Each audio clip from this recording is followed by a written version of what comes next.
Hi, I'm Mark. And I'm Valerie, and we're at my home. So, one of the problems we have in the studio is that sometimes we're shooting videos like this one, and we're using our Sony ZV-E10. It's a really nice camera. But when you're filming 4K video, sometimes it overheats, and we never really know, is it going to overheat like after 5 minutes, 20 minutes, an hour? We know that a lot of creators have the same problem. So, we saw on social media some postings about this gadget. So what's the gadget? Let's take a look. It's a ULANZI gadget. It's basically a cooler for your camera. So the official name is CU01 Thermostatic Semiconductor Camera Cooler Kit. It's a cooler for the back of the camera, and we're going to check it out and see if it works. All right, so obviously the user manual, and then comes with a charging cord, comes with the cooler.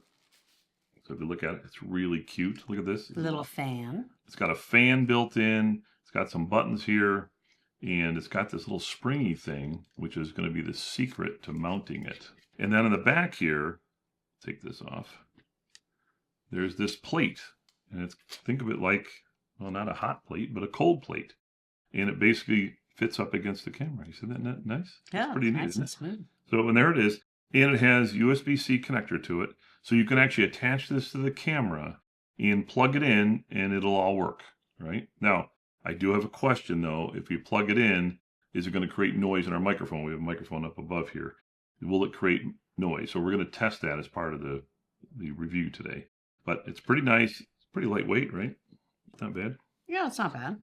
Now, it comes in two models. You can get one with just this, or you can get one that has a battery. So imagine if you're filming outside with your camera and you have this device hooked up. You need to power it up. And so there's this battery here that attaches on. Matter of fact, I pressed the button, it already turned on. It also has a charging port. And it goes on this thing really easy. So you basically line up where the little metal or little contacts are. You just go like this. It's on. That's it. Just like this. It's on. And you notice it's lit up the fans assembly and everything else. And then what you can do is you can press this button here and kind of give it, it's like 2 speeds plus auto. So we're going to experiment with all those, but right now I have it on. You can see the lights are on. And you probably can't hear, I'll put this near the microphone. Hopefully you could hear that or not, because it's really very quiet. Very quiet. Is that auto or what speed is that? Well, that is on, let's see, I can't read from here. It's on 2.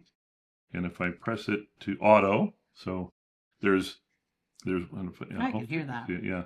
So there's auto now, it's figuring it out for itself. Then there's off. And then there's position 1, which is very quiet. Position 2, which makes more noise. And position 3, that's the auto. It takes care of itself. And you notice it's working. So if this were attached to the camera, we'd be all set. Now the secret to attaching the camera is it actually springs into it. And you put it on the back of the camera, you press this in, and it holds itself in place in the little recess of where the little screen in the back, it flips out. It fits in that spot where that flip out screen is. So it's pretty neat. It's pretty well done. So what I'm going to do now is I'm going to go attach to the camera and we'll finish up the recording with it attached. Okay, so here we go. Now see, there's like a little lip here, and this is where the hinge is.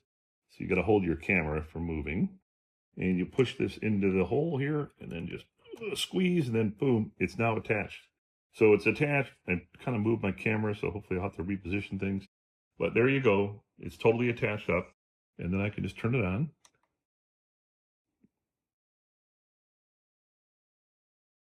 That's the theory. Okay, now it's on, and it's on setting number 1, 2, 3. I put it on automatic, so it's going to take care of itself. And there we go. So it's been attached. Okay, right now we have it attached, and I have the fan on auto. It sounds like it's on the highest speed. I can actually hear the fan even from here. Hopefully you can't, and certainly hopefully I can remove any sound in post. But right now it's running very faint fan sound, but it's there. All right, so we're all hooked up there. It's running off the battery. I haven't plugged it in. So the next experiment is we want to make sure there's no noise in the microphone. I'm going to plug it into USB-C and power it up with that USB-C cable. All right, hold on. I'll be right back.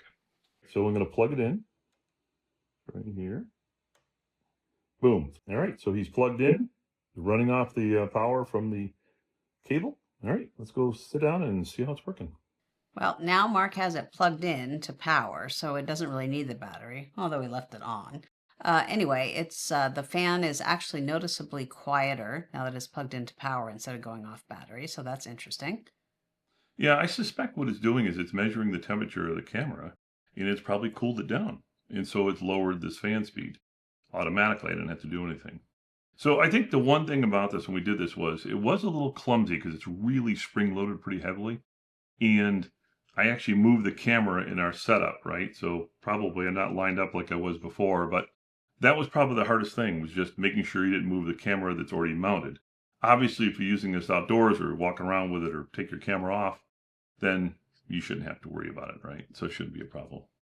All right, so that's now we've tested it with the battery only. We've tested it with the battery connected, but a external power source.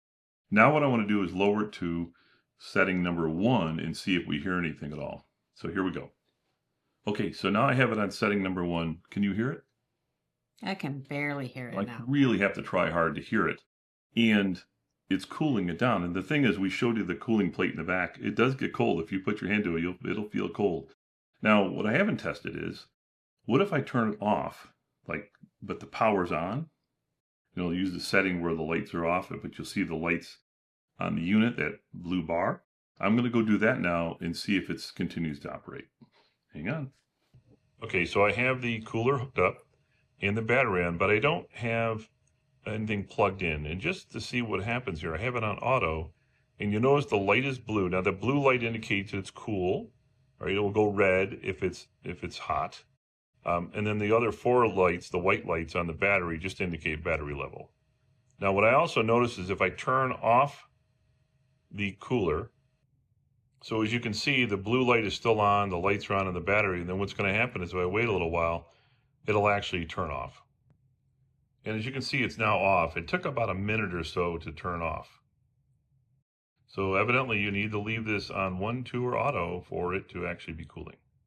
Okay, so we pulled the footage and ran it through Final Cut Pro, and it looked like really no problem. I checked all the 3 different modes, and if there was any sound at all, the Final Cut Pro was able to deal with it completely without a problem. That is the ULANZI CU01 thermostatic semiconductor camera cooler kit. And this kit in particular has both the cooler and the battery. So thank you to our fellow creator, Stephen Robles, for recommending this. And thank you for watching. Thank you.